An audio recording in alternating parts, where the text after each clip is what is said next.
DJ Amit Tiwari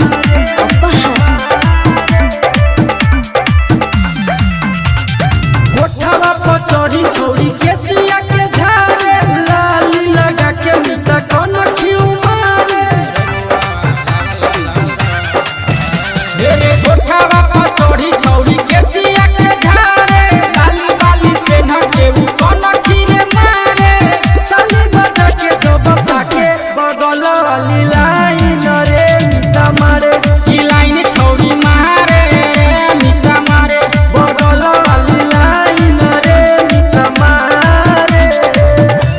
की line छौरी मारे मिटा मारे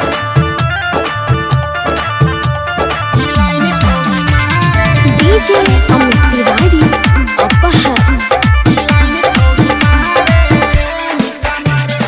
हथवा पर चढ़ के हथवा हिला के हमारा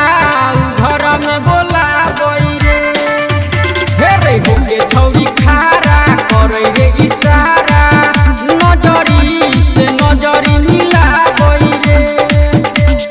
मन बहकाबै छौरी ओढ़नी उड़ा के ताकै छै रे मिटा दुनु अखिया गड़ा के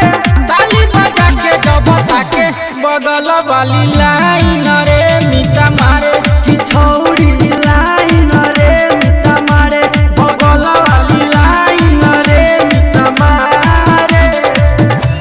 की लाइन छौरी मारे मिटा मारे की लाइन छौरी मारे डीजे अमित तिवारी